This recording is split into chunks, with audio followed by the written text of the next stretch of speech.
Hey you guys, real quick before we get going on this one, I never do this and I've never done it in 4 years, but if you don't mind, I would ask of you to engage the like button before the video begins. I usually ask at the end because I'm assuming if you're at the end of the video, you like the video, but I'd like to see what happens if we can ask of you guys to engage the like button at the beginning. While you're there, check to see if you have an active subscription status to the channel, because the YouTube does periodically randomly unsubscribe people without their knowledge, and we're trying to figure out why, but nobody knows. That being said, let's go ahead and get on with the video. Thank you guys very much for your participation. Alrighty folks, the saga continues. We got this 2016 Jeep Wrangler Sahara 4x4. It's got the big engine, that's the 3.6 liter Pentastar. This thing's made out of cheese.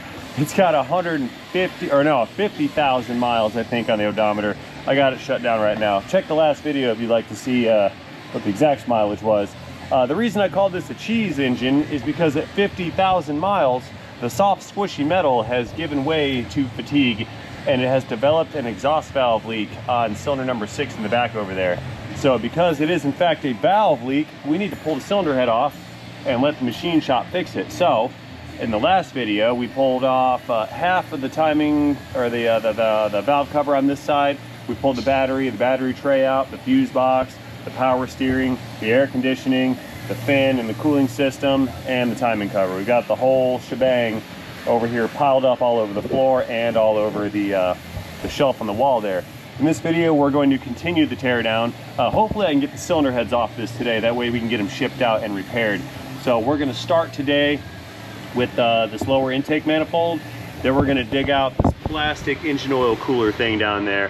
I was looking at the comments in the last video, and yes, I will be installing the aluminum upgraded unit. We're gonna get rid of this Mopar plastic business in here. We're gonna put the all aluminum one in. I believe Dorman makes them, and a couple other companies may make one. I've only experienced the Dorman units inside of those, and they have proven to be stellar in their performance and longevity, so that's what we go with. So that being said, let's go ahead and get started. I'm gonna pull the fuel line off of this fuel rail here on this lower manifold, get the perimeter bolts out of it, pop this guy out, then we'll dig out the cooler. Okay, beginning set operation with a pocket screwdriver. There's a little this little blue thing on this connector has to be popped out. Then we can depress the button, little white thing on the other side on the connector, and walk this guy off. There we go, nice and easy peasy, no fuel spillages. As we begin, I would ask that you guys give me a little bit of leniency and understanding with regards to my tone of voice today. I was up about 7 o'clock last night working in here. Then I went home and did a bunch more work. I didn't go to bed till like 2 in the morning, so I'm having a rough day today. It was quite a busy day yesterday. I was calling up Stellantis customer care about the dealership issue, filing claims with customer service. They put me through to legal. We ended up having to file a claim, or file a case with the legal department at Stellantis over everyone keeps saying I have a warranty issue with that gauge cluster on the other Jeep, and it's not a warranty issue because I don't have a new cluster. They gave me back my old one, I think, but I can't seem to get anyone to agree on that. So as a dissatisfied customer, I'm moving through the chain of command to try to get resolution. So I was up late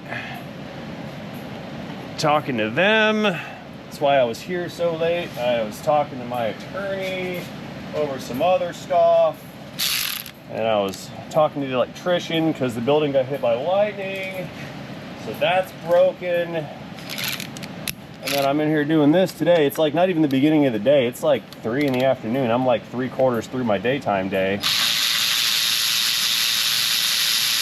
So like I said, if my chipper demeanor and cunning wit has been reduced today, je regrette, my apologies.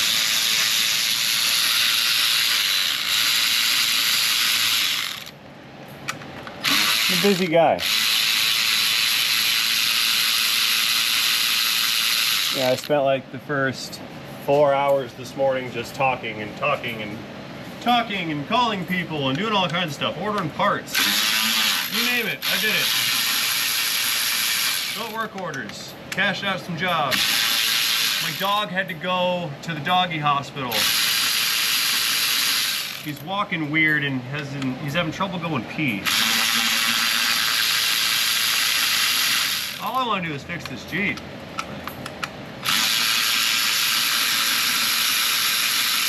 But you guys know how it is. We make plans and then God chuckles. That's how it is.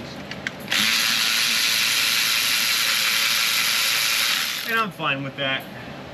That is the way. That's because I asked for patience once. And you're not going to get handed over patience when you ask it. But what you are going to get are situations that allow you to develop your own patience. That's the thing. It's the teach a guy to fish thing. You know, you give a guy a fish, you feed him for a day. You teach a guy to fish, you feed him for his life. That's kind of where we're at.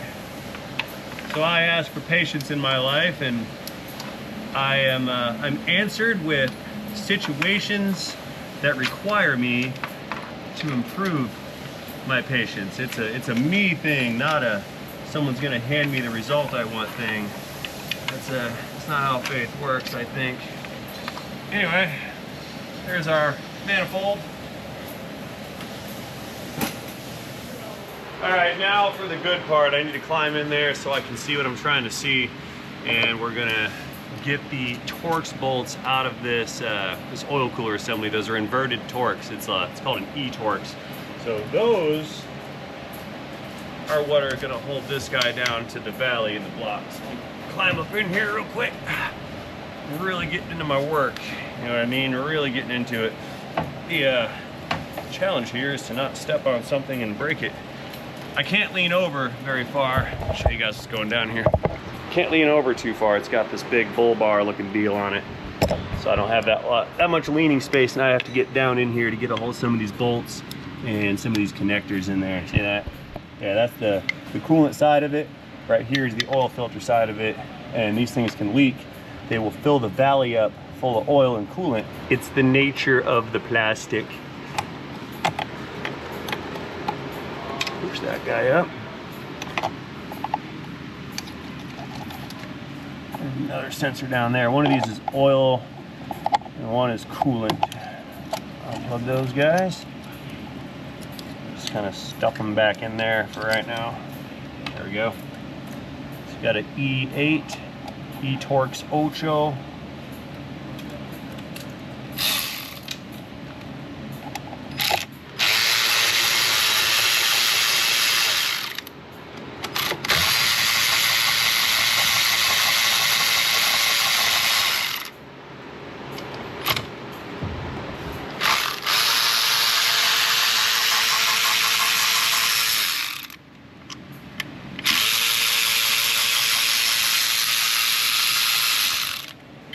One more up front.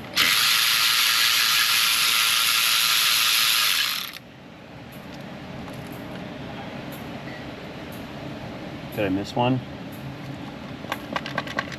I don't think so. Okay.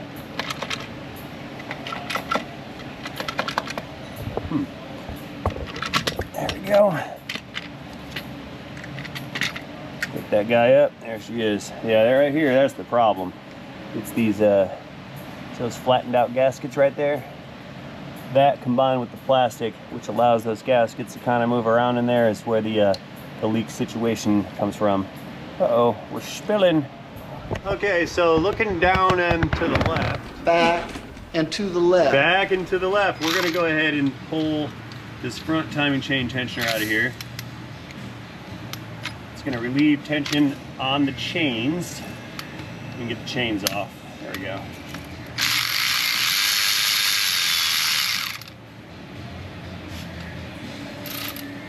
Very carefully, like we're doing this.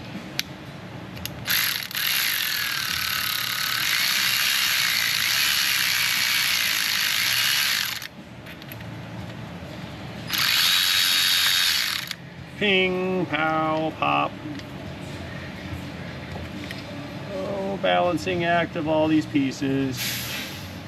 There we go. There's one tensioner. It's one of our tensioners right there. Very good. So we got slack on this chain now. Fantastic. All right, swing it left a wee little bit here.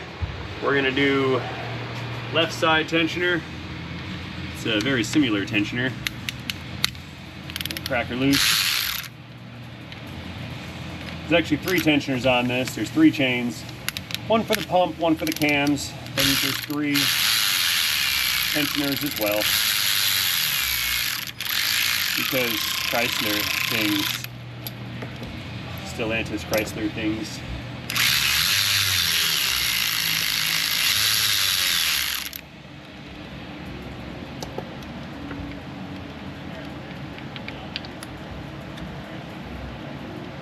Ping, pow, pop. That one came out. Very nice. Okay, looking left again. Let's go ahead and start pulling guides out of this. If I can get him to, there we go. How's this guide looking? It's not broken yet. That's good. Okay, backing up with the guide gone. Let's see if I can't sneak the chain out. Might have to pull the second guide as well. Now, I get it. I will have to pull the second guide. It won't release the chain right here. See that? Okay. No matter, we have the tools, technology, equipment, and resources.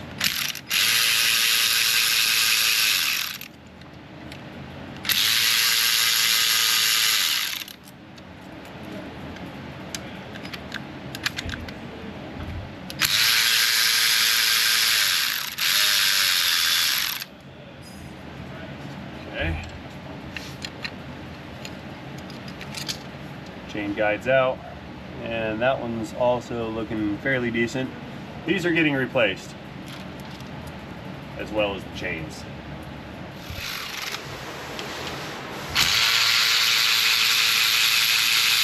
Let's get this next set.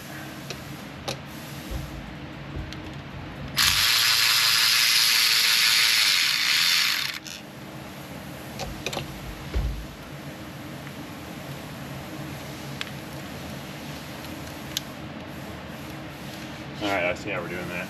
Bear with me here. Turn this cam a little bit.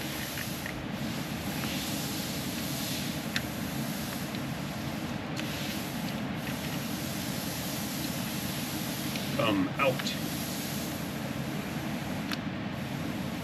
These should be fun to put back in, I'll tell you what. Come out, please. Please come out. It's got me feeling kind of foolish. And I'm the only one that makes me look foolish, not the Jeep. It's for me to do. It's my job. I'm not seeing the issue here. What's this problem? Yeah, the problem is I need more slack. Turn that a little harder. Maybe I'll get the slack that I want.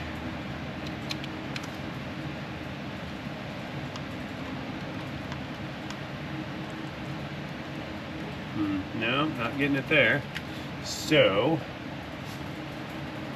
let's try something a little different. Pull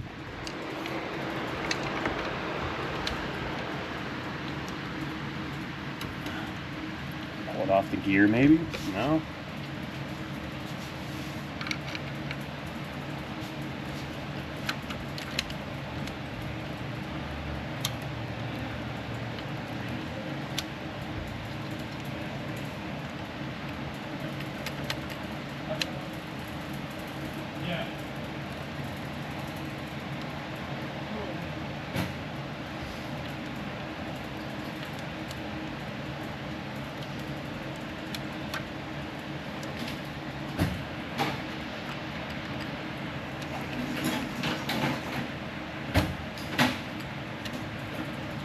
Huh.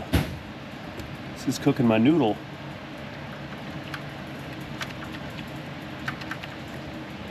Like a lot.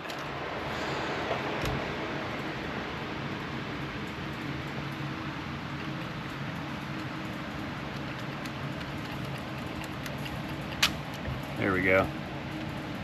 Interesting.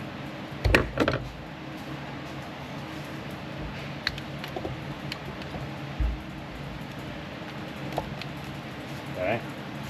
I need some rotation out of this cam over here.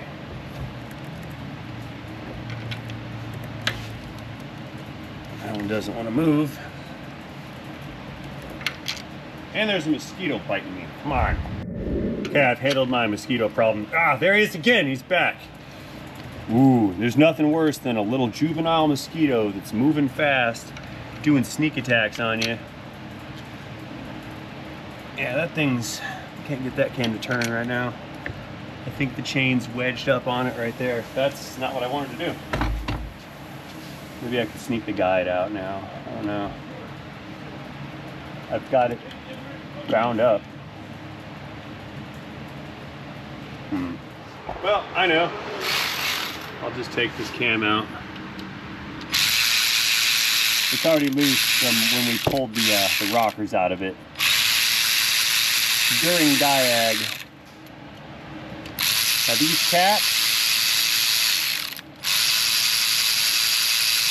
these caps have to stay in position and in order. They are specific to their location on the cylinder head.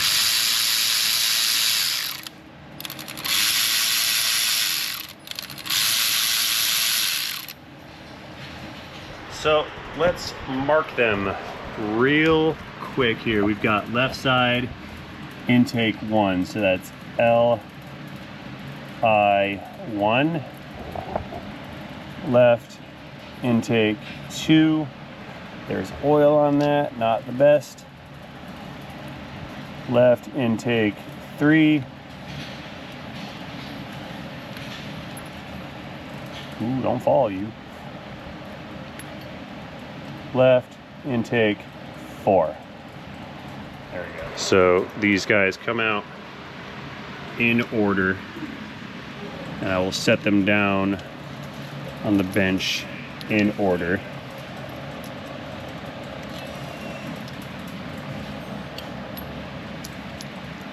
There we go. So with the caps off of there, I can maybe squeeze this cam up and out. That's not, no, not a chance. It won't even move. Okay. Fail of an idea. Let's I'm gonna try to move the crank around some.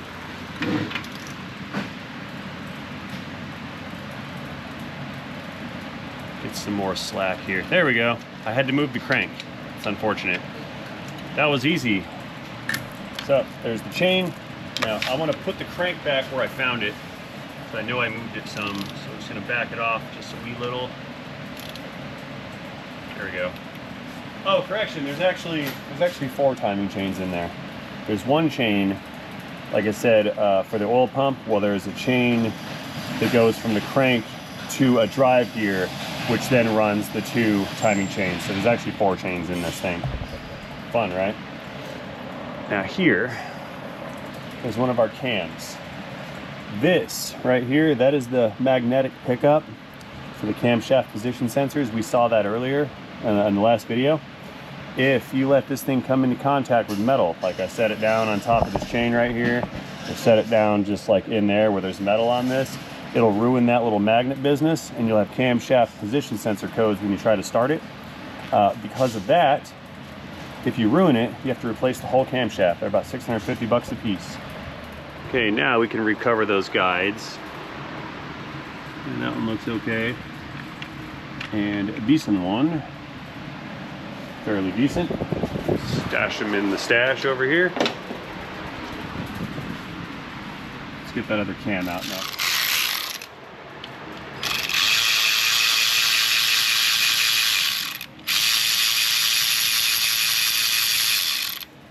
These have already been marked. I did that when you weren't looking.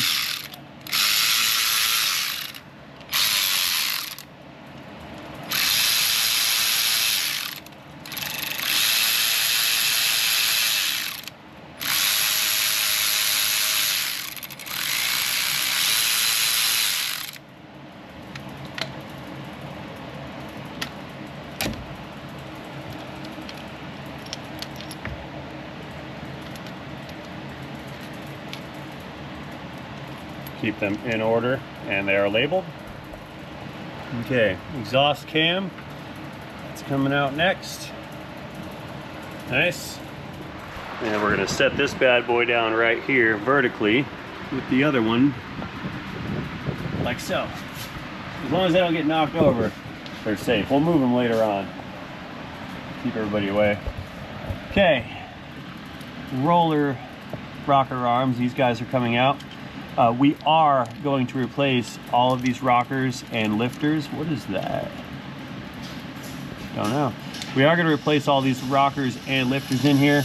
These are also a known issue on these Pentastars, and I believe Melling and a couple other manufacturers have upgraded units that don't fail as frequently. Sorry, loud noises. Might as well pull a couple of the lifters out. These are hydraulic lash adjusters is what they're called. They're not really lifters. They are lash adjusters. But they're all getting replaced anyway. I think I used Melling units. That's what I bought. We'll get these guys out, and then I believe we're in a good position. We can start cracking head bolts loose out of this bad boy. A couple more in there. Yeah, a lot of little pieces. Lots and lots of pieces. There we go. Okie dokes, since we're pulling cams, let's go ahead and get the passenger side cams out. These are not loose. We got to break all these, crack them all loose. The other side again was cracked loose because we removed some of those rockers to do leak down. I realized I could have done leak down without removing the rockers, but first we thought we had a lifter failure problem or a rocker problem because it was making the ticky ticky tick noise. It's a Chrysler thing. Single cam engine owners do not know the plight of the ticky ticky tick typewriter noise. They got a whole different set of plights. They've got crankshafts that are out of spec that blow up, and they've got lifters that collapse, bend the push rods and blow up. That's a GM thing. I think the Ford 7.3 Godzillas are doing the same thing. The consensus is they're using the same lifters from the same manufacturer with the same design as the GMs with their DOD/AFM. I haven't been able to prove that or dive into it super deep, but I think it's the same supply chain. Yeah.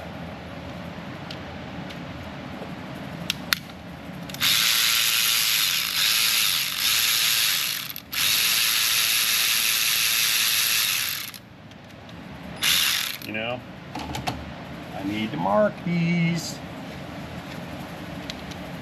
Getting ahead of myself.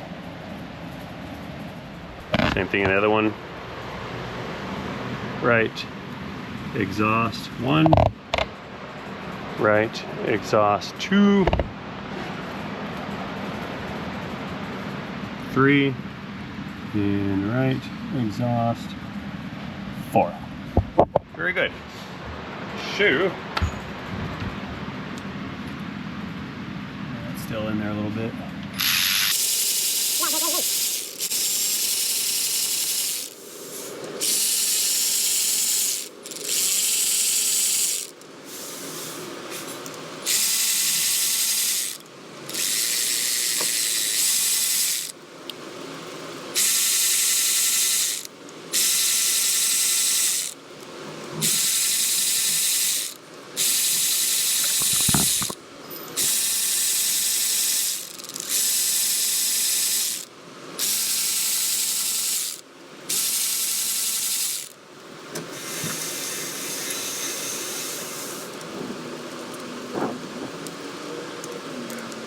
There's our one set. Pull the cam out while I'm here. There we go. Okay, next set.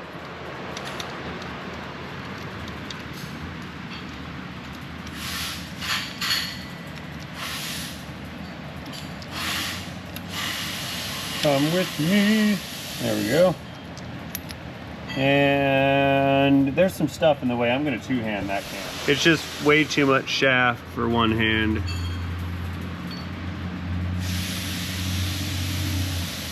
we go. Removed and in the stack right there. Do you guys remember from the last video how I was saying the PCV valve slips into the cam? This is what I was talking about. This valve here is going to slide over that little nipple business on the cam. Valve cover is going to be here, and that's where the connection is made. Right there. Very interesting concept. That's how that goes. Got a valve on a camshaft. All right, it's cylinder head bolt breaking loose time. Time for actual clicks here. I think I need to climb back in. Huh. Yeah, I'm climbing in. Bear with me here, guys. I'm gonna get myself nice and comfortable on top of the differential. Sitting on a radiator.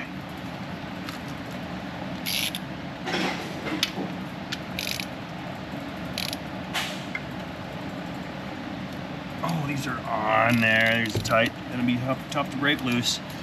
Yeah. I need bigger breaker bar. Ooh. Hey Dave, do you have a big ginormous breaker bar? I'm gonna hurt my back doing this. It's not gonna work. Climbing up. I have a solution for the leverage. Got a jack handle piece right here. We can use that as an extendo for the ratchet. More leverages are good.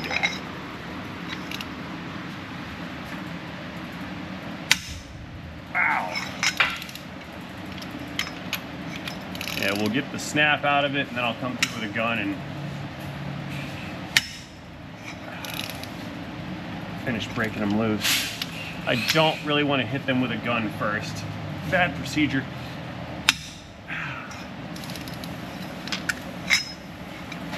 I know people do it. I just prefer to not do that. The risk does not outweigh the reward if something doesn't go to plan. Like if you tear threads out of the block.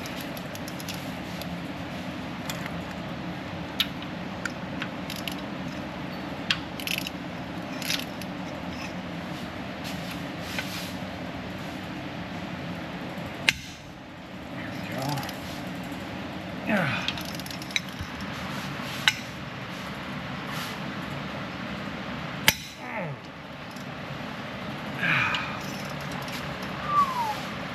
Two more on the front, I believe.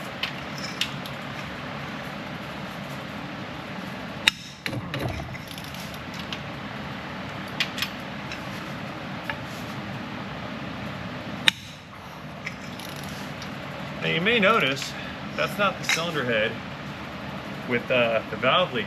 What we're working on is the right side one. But since I do things thoroughly and only thoroughly, I'm pulling both heads off, and we're gonna get both of them rechecked, inspected, cleaned, and decked. I would hate to do one head gasket. That is distasteful, in my opinion. There we go. Whew.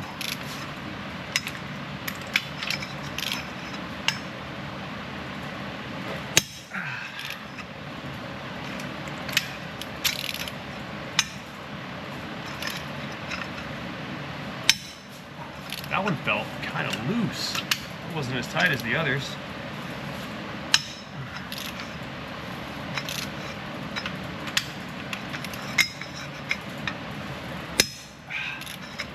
Two more. One's in the back.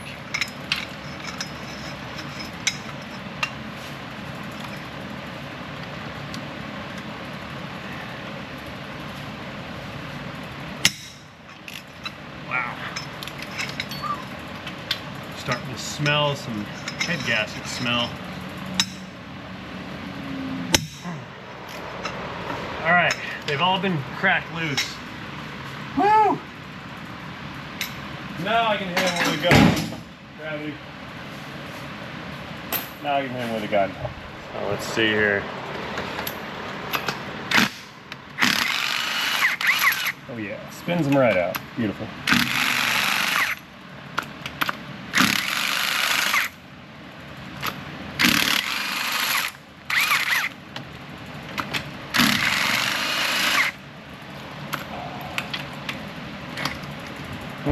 need a swivel. Need more angle on that dangle. Let's get this one here, I guess. Yeah, here we go. Big old wobbly bits. Should not actuate those unless they're on a fastener. Make the socket fly off, hit you in the mouth, break the teeth out.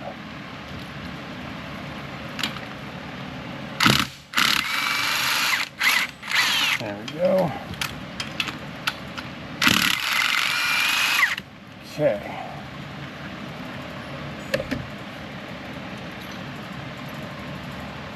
These do not get reused. One-time use only.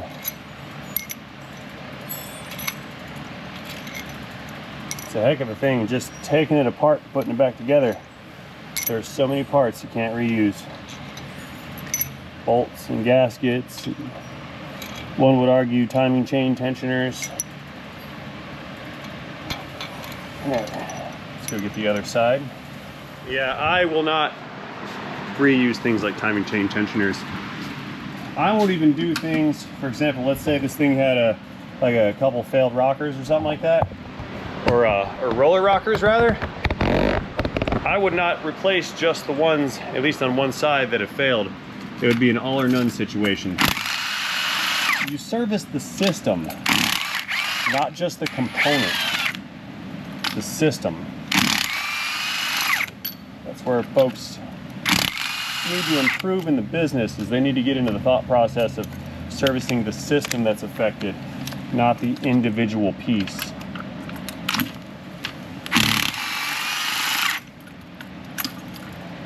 Because it's not a comprehensive repair. It's like, let's say you got a, I don't know, brake job. Let's say your brakes came in and one pad is super worn and one pad is super thick. So you're gonna have to put brake pads on it, right? Well, you wouldn't just replace the one pad that's worn.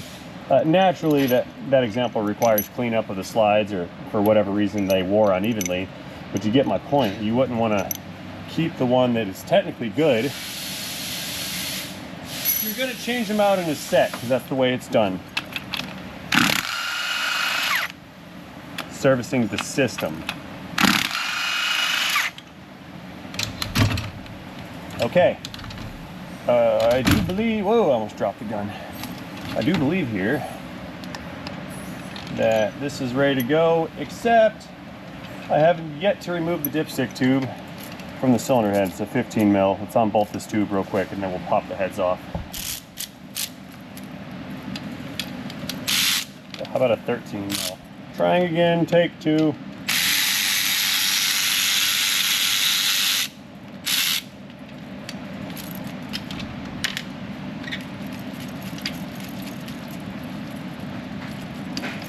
Okay, it doesn't want to come out, so you can just stay right there.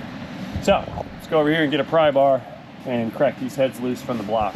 There's a little gap right here you can get into. Spill some coolant.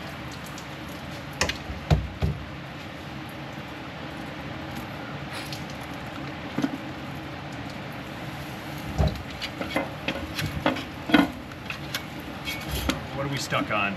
Ah, there's a harness in the back. Hang on. Wire harness is connected to it. This one right here. There, we'll just go in there with another trim tool and pop that thing out from the head. I'll get behind it.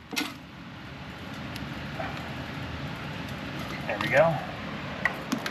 Trying again.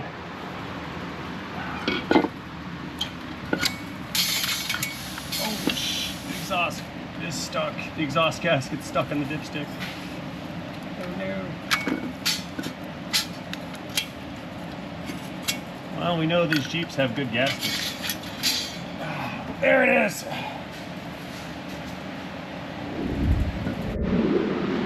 Okay, here's our multi-layer steel cylinder head gasket. MLS. Tuck that right there. Let's get the head up here too. We'll take a look inside of this one.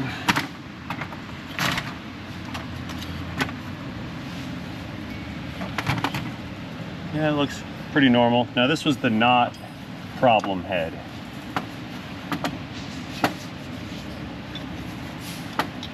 Okay.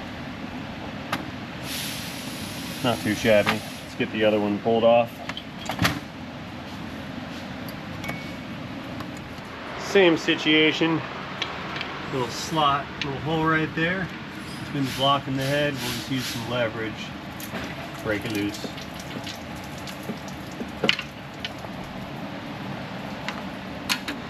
Okay, time for some reach action. That's not working. The exhaust is stuck on it, I think. Oh, heavy, and it's stuck on a connector. I got it. There, that guy. One connector. I missed it. Ooh, come out. No, it's stuck on another connector. I'm looking right at them and failing to see them. Bad. I was getting so excited to get the head off, I forgot to unconnector the connectors. It's the worst time to do connection, disconnecting, ring words. Got lost in my sentence on that one. There. Trying again. Now we're gonna pull the head off. Oh, yeah. Got it. There she is. So let's inspect exhaust number 6.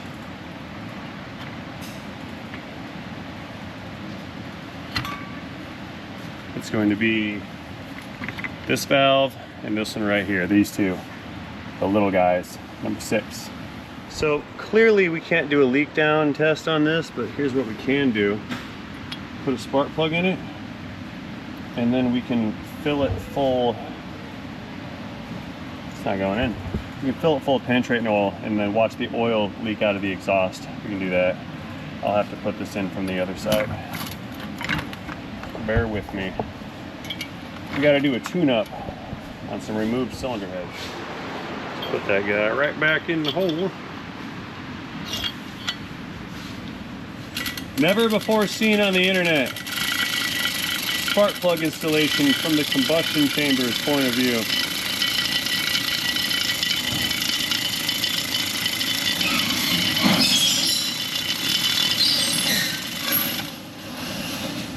There you go. So here's what I'm gonna do. I'm gonna just pour a bunch of oil into this combustion chamber, let it cool up, and then we can watch it leak out through the exhaust port over here.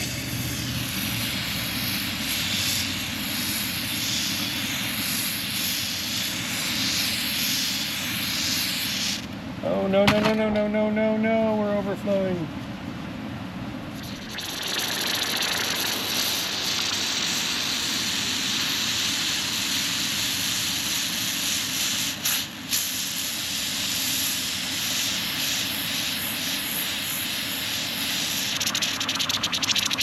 Okay, so the chamber is full of oil on their exhaust sides. Let's go in through the port and take a peek. Look at there. Oil. Look at it running right down the port from the valve. So we definitely got ourselves a leaker. And just for fun, put a little bit on these other valves, see if they're leaking maybe slightly. I know the spark plug is not in, so I'm not going to fill them up all the way, just a wee little bit.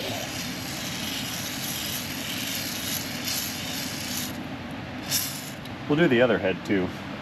Couldn't hurt. They didn't have misfires, but I also didn't leak down test them either. Alrighty, well, that's a confirmed kill.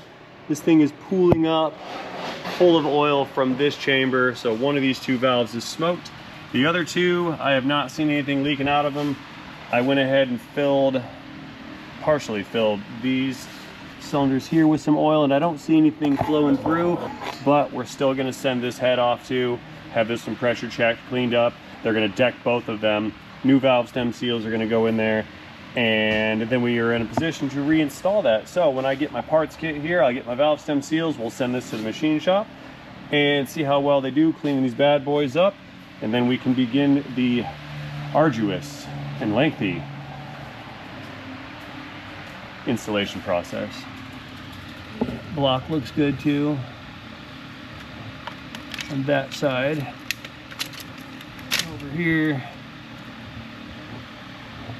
yeah, I'd say this thing's in good shape. I'm good to go with it. All right, guys, with that being said, I've got nothing more to offer on this second half of the teardown. Stay tuned for video numero 3 when we get the machine shop results back with the cylinder heads, and then we can start reassembling this 3.6 liter Pentastar. So that being said, you guys, as always, thank you for watching this video. Let me know what you think about this thing, this engine, and this video in the comment section down below. Do not forget to engage that like button while you're down there. And most importantly, have yourselves a fantastic day. See you guys later in a video, in a day, in a transmission.